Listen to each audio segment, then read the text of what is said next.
Ladies and gentlemen, our Royal guests, Deputy Lieutenant, Deputy Lord Mayor, distinguished guests, High Commissioner of Jamaica, ladies and gents, friends of the Phoenix. It's wonderful to be here tonight.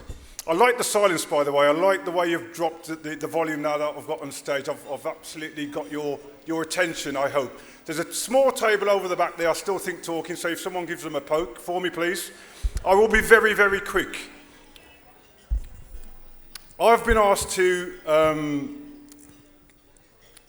give a little speech on 70 years of the Commonwealth, youth empowerment, and my connections with the Phoenix. Now, I've been introduced as Paul Ramsey. I'm a franchisee of McDonald's. I have had over 40 years' worth of experience working with young people. So it's a very prevalent point of my presentation tonight. But I want to talk about 70 years of the Commonwealth. 70 years of marriage is known as the Platinum Anniversary. It would be fitting to call this the Platinum Anniversary of the Commonwealth. Platinum is precious, strong, enduring, and doesn't tarnish. Giving a gift of platinum is representative of these qualities. The formation of the Commonwealth in 1931, followed by the London Declaration signed in April 1949, marked the birth of the modern Commonwealth. The formation of the group was to promote international cooperation to advance economic, social development and human rights in the member countries. The Commonwealth of Nations supports and promotes the Commonwealth Games, which I know you've heard mentioned earlier on, we're all extremely about when we host it right here in Birmingham 2022. This will be our once-in-a-lifetime opportunity to showcase the Midlands on a global stage. These games are for everyone. A level playing field for men and women with a fully integrated para sports programme and huge emphasis on the Commonwealth youth. This takes me nicely onto my next discussion point of the importance of youth empowerment. I was very fortunate to have been involved with the London 2012 Olympic Games, deemed as a fantastic success and raised the bar for all other countries to follow. In my role as one of the thousands of games makers, I spent over 5 weeks working as a volunteer with hundreds of young people who were empowered to be themselves. Showcase your personalities to our visitors coming in from all over the world. That was a simple brief that was given to them.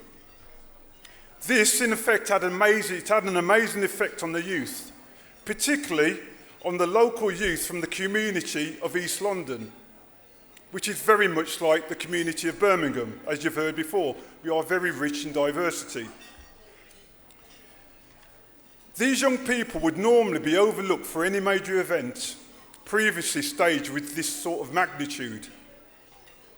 The pride I witnessed in ordinary disadvantaged youth who would spend idle time on the streets was amazing once they were empowered to partake in the smooth running of the games.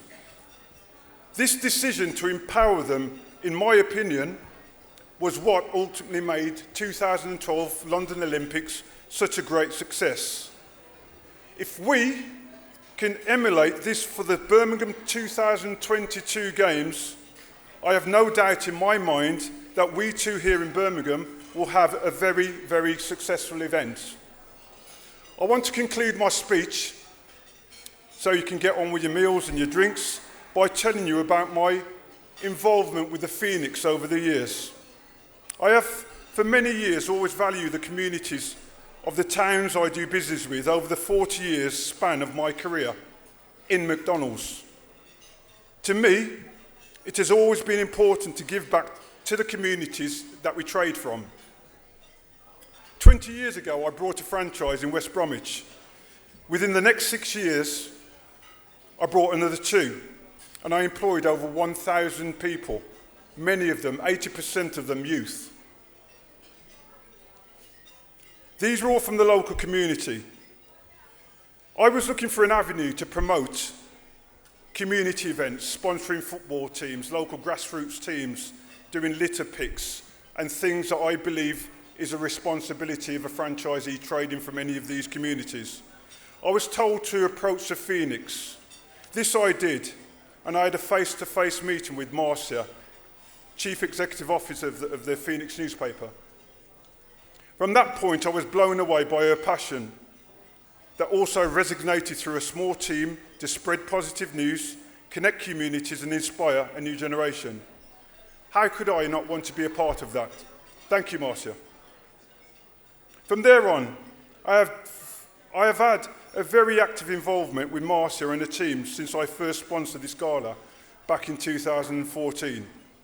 It's fair for me to say that we have been on many journeys, which includes meeting African and English royalties, to meeting an amazing man who ran a corner shop serving his community in Smethwick for over 50 years. To me and Marcia, they were all of equal standings in terms of their contribution to their communities and society. Her team, that includes Mark, Steve and Daniel, work relentlessly to produce and publish the Phoenix newspaper on a monthly basis, including a weekly online newsletter.